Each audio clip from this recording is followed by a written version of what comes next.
అమ్మా కళ్ళు తెరవమ్మా. అమ్మా అమ్మ ఏమైంది? ముందు కళ్ళు తెరవమ్మా.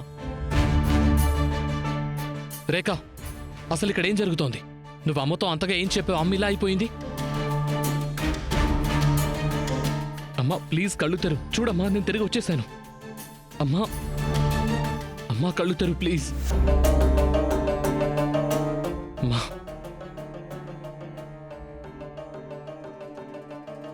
రోహిత్, నువ్వు వచ్చేసావా? అవునమ్మా, నేను తిరిగి వచ్చేసాను.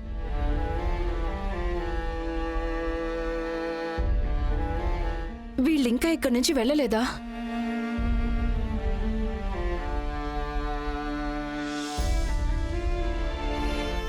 రోహిత్, వీళ్ళని ఇక్కడి నుంచి వెళ్ళిపోమని చెప్పు. నాకు వీళ్ళ ముఖాలు చూడాలని లేదు.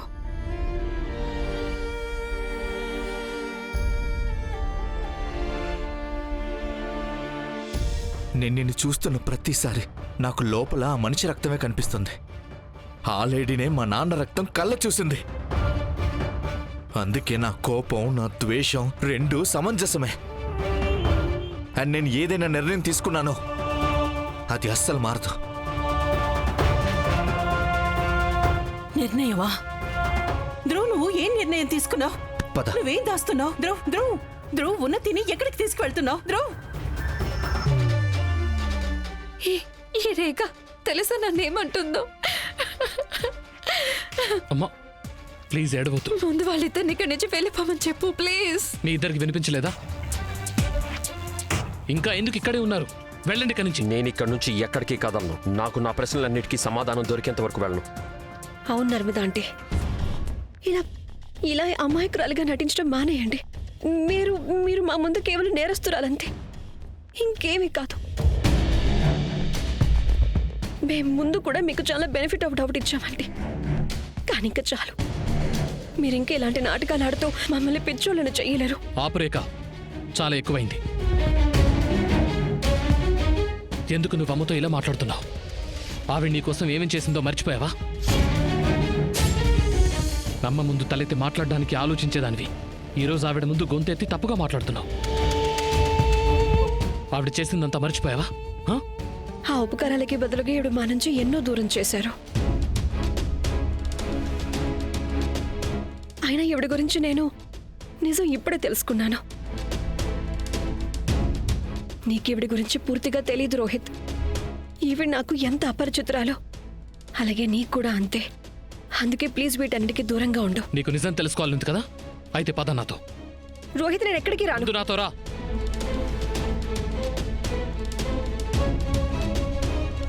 రోహిత్, నర్మదా ఆంటీతో మాట్లాడకుండా ఎక్కడికి రాను నేను. వదలనా రేఖ చెయ్యి. చెయ్యొద్దులు. చెప్పేది నీకే. రేఖ చెయ్యొద్దులు. తను నా చిన్ననాటి స్నేహితురాలు. కానీ తను నా భార్య.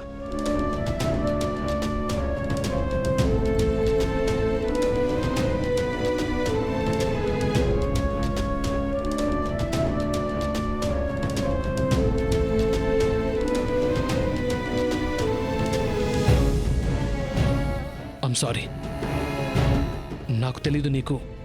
మళ్ళీ తనతో ఇలా బిహేవ్ చేయాలనే ఆలోచన కూడా నీ మైండ్లోకి రానివ్వకు. చూడు, మీ ఇద్దరికి మా మమ్మీతో ఉన్న ఇష్యూ ఏంటనేది నాకేం తెలీదు. కానీ ఏమున్నా దాన్ని తర్వాత రిసాల్వ్ చేసుకోండి. తన ఆరోగ్యం ఏం బాలేదు. మీ ముందే కళ్ళు తిరిగి పడిపోయారు. ఇలాంటి పరిస్థితుల్లో నేను మీ ఇద్దరిని ఆవిడతో అస్సలు మాట్లాడనివ్వను. నాకు నా ప్రశ్నలన్నిటికీ సమాధానం దొరికేంత వరకు నేను ఇక్కడి నుంచి ఎక్కడికి వెళ్ళను. రేఖ, నన్ను ఫోర్స్ చేస్తున్నావు. మన చిన్ననాటి స్నేహాన్ని, కలిసి గడిపిన జ్ఞాపకాల్ని మర్చిపోయేలాగా. అస్సలు ఫోర్స్ చేయకు రేఖ. లేదంటే ఏంటి రోహిత్? లేదంటే ఏంటి? మీ అమ్మగారికి అందరికంటే ఎక్కువగా నీ అవసరం ఉన్నప్పుడు అప్పుడు నువ్వు రాలేదు ఇక్కడికి. ఆవిడ ఇక్కడ హాస్పిటల్ బెడ్ మీద ఉన్నప్పుడు నువ్వు వస్తావని, నీ బోన్ మ్యారో ఇక్కడ ఇస్తావని నీ కోసం ఎదురు చూస్తున్నారు. నువ్వు తనని కాపాడుతావు అనుకున్నారు. నేను నీకు చాలాసార్లు ఫోన్ చేశాను, మెసేజ్లు చేశాను, కానీ నువ్వు రాలేదు, సమాధానం ఇవ్వలేదు. నాకు యాక్సిడెంట్ అయింది. నేను ఐసీయూలో ఉన్నాను. నా ఫోన్ నా దగ్గర లేదు. స్పృహలోకి రాగానే ముందు నీ మెసేజెస్ చదివాను. తర్వాత నిన్ను కాంటాక్ట్ చేయడానికి ట్రై చేశాను. దొరికిన మొదటి ఫ్లైట్కే మా అమ్మను కలవడానికి వచ్చేశాను. కానీ నిజమేంటంటే, నేను సరైన టైంకి తిరిగి వచ్చినా సరే అప్పుడు కూడా నా బోన్ మ్యారో ఇచ్చి అమ్మను కాపాడుకోలేను. ఖచ్చితంగా నువ్వు కాపాడొచ్చు. నువ్వు ఆవిడ కొడుకువే కదా. హా, నేను తన కొడుకునే, కానీ నా ఒంట్లో ఉన్నది ఆవిడ రక్తం కాదు.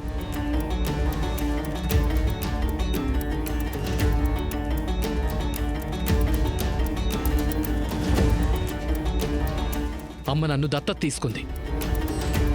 తను నా కన్న తల్లి కాదు.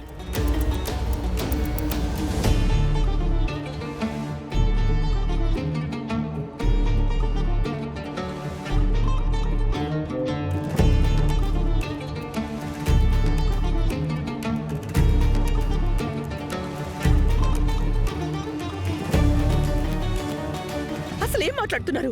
వాళ్ళిద్దరూ హాస్పిటల్ నుంచి వెళ్ళిపోయారా? మరి మీ నలుగురు అక్కడ నిలబడి ఏం చేస్తున్నారు? పల్లెలు తింటున్నారా ఏంటి? మేము సార్ని ఆపాం మేడం. ఆయనకి చెప్పాం కూడా డిశ్చార్జ్ పేపర్స్ లేకుండా వెళ్ళడం కుదరదని. కానీ ఆయన మా మాట విననే లేదు. అయితే ఇంకా మీరు కూడా పొండి. ఛీ!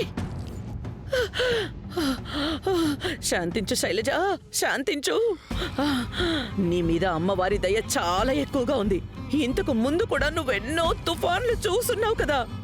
ఈ తుఫానుతో కూడా నువ్వు ఫైట్ చేయి. ఖచ్చితంగా ఫైట్ చేస్తావు.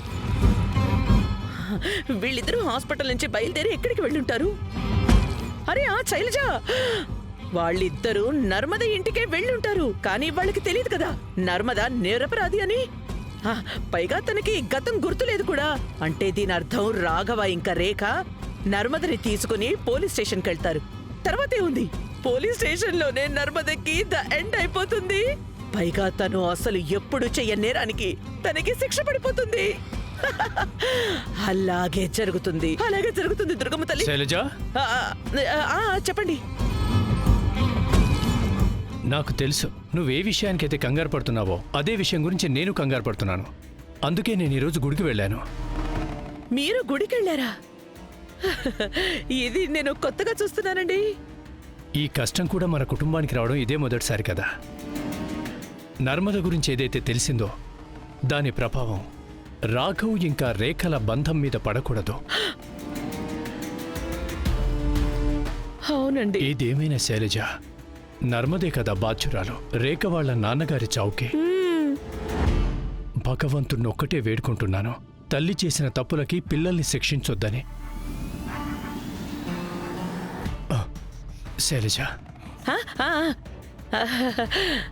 జై భవానీ. సారీ దుర్గమ్మ తల్లి, కానీ నేను ఈ ప్రసాదాన్ని స్వీకరించలేను. ఎందుకంటే నేను కోరుకునేదే ఇది. తల్లి చేసిన నేరాలకు శిక్ష పిల్లలకే దక్కాలి.